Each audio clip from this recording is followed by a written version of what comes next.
Well,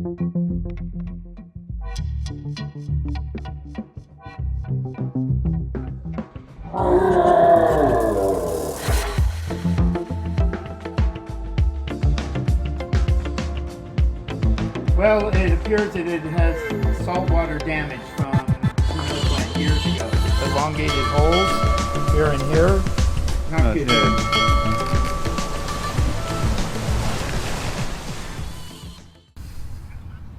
Ahoy!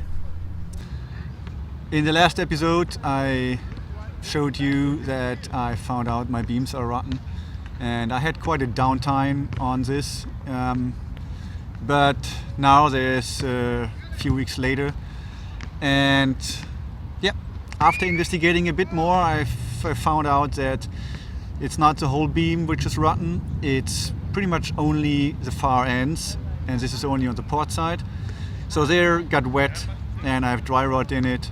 The one is pretty bad, but the other one is quite okay.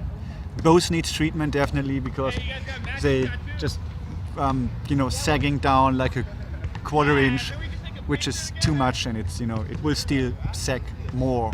So I gotta do it. So this was wrapped in fiberglass. I just took it off already, and the bottom is just soft and wet, so that's why it's sagging. It's just not strong enough, and all the pressure just compressing the wood. And if we go to this side, this is completely done. And I have no idea, maybe this one is not too bad, but probably in the inside it's the same. So both beams are done. They're good here. I have to dry it. These two beams are supporting my mizzen mast. Yeah, from here it looks the same. So I cut it open as far as I could. I don't want to hurt my water tank. This is my water tank here. But you can see it here. There's a gap already. I have to, now you can see that. And this is the compression post, and it's having contact here, but it's pushing the whole beam like this because the bottom is soft, and that's why it's having, opening the gap over here. This is just the wall. It was rotten here, so I was so happy. This is an easy fix. I just cut it off and put a new piece of wood in. But first I had to dry it. They were still wet, and you can't work with epoxy or anything else if it's still wet, so I needed to dry it. I'm drying them for 6 weeks now, so during all this drying I had plenty time to come up with a solution for it, and here it is. That's what I'm going to do. To support the beams, I will put an angle steel, stainless steel, underneath it, jack it up, glue them in place, and put new bases, new foundations underneath them. So to jack up the beams, I was running into the next problem. I couldn't put the scissor jacks on the bottom of the bilge, because this was just a thin layer which separates my holding tank from the engine room. So if I put some pressure on it, it will break immediately. Even if I put a new G10 plate on it to strengthen it, but that's another, it has other reasons I'm showing you in one of the next videos when I'm doing my holding tank, it won't be enough. So I built new beams which divides the load from the scissor jacks to the hull.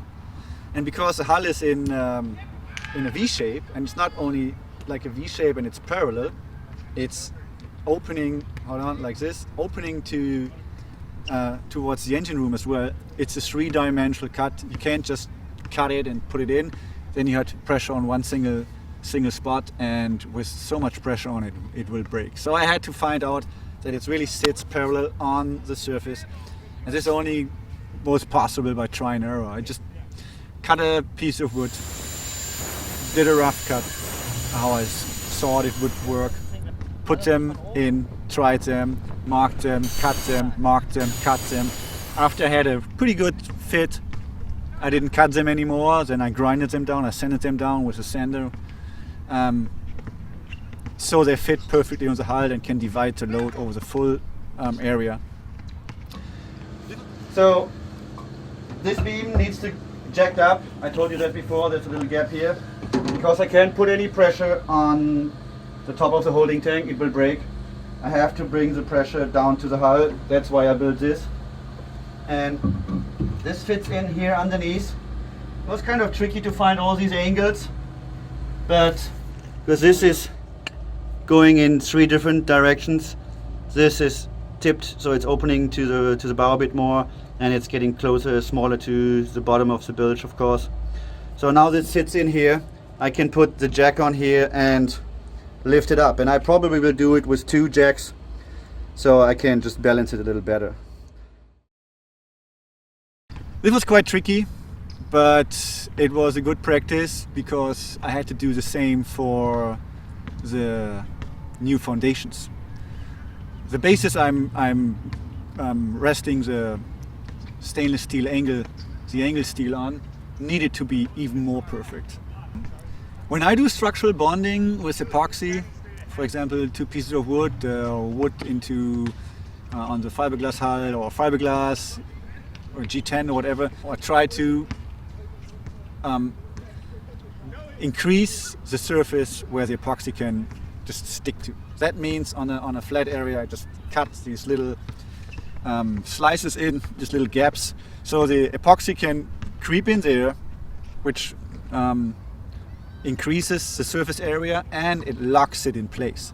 They needed to be as strong as possible, and to do them out of G10, out of 1 block or maybe 2 blocks, was way too expensive. That would cost me a couple $100. So I decided to go with mahogany wood. I soaked them with penetrating epoxy, let it sit for a while. Then I put regular epoxy on it, let it sit for a while. And then I put thickened epoxy on it, squeezed it really into these gaps and bonded it together. Screwed them together, let them glue. I'm pretty sure they will never ever come apart. So this is the angle, stainless steel angle I bought, and I put a couple of holes in it. Mostly to make sure I don't need anything in the future. I mean, I hope I can anchor them with epoxy to the wooden foundations with this, and I can screw it into the beam over these holes. I just bought them from Industrial Metal Supply, gave them to a metal shop to ask to dry a couple of holes in it. After I dry fitted them, I needed to customize them a bit on my own, and that was no problem. I have a 18-volt cordless grinder where I can attach a cutting wheel on it, but I couldn't do it on the boat. I mean, I would ruin the whole boat. So what I did is I drove to a place where I don't annoy anybody, I don't disturb anyone, and I can't put something on fire, and cut them. And afterwards they fitted, so I just had to cut off a little bit. So the same I did for the new bases, the new foundations for the angle steel. They had to fit perfect in there. Made them perfect. It took me quite a while, but yeah, it worked. So I have one hydraulic jack here, another hydraulic jack here. I'm lifting up this steel angle with it, and then I built the wooden foundations underneath it and glue it all in with epoxy, and hopefully that will last forever. My only problem is that these are losing pressure pretty quick, so I might have to bleed them. Whatever, they're brand new, but I'll figure out how that works.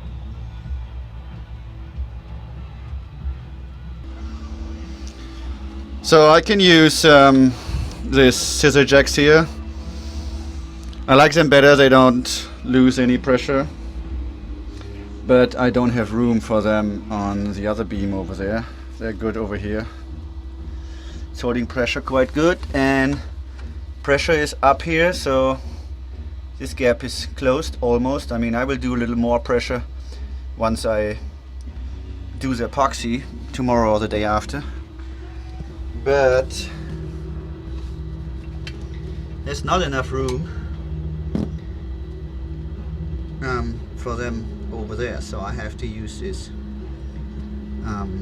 hydraulic jacks.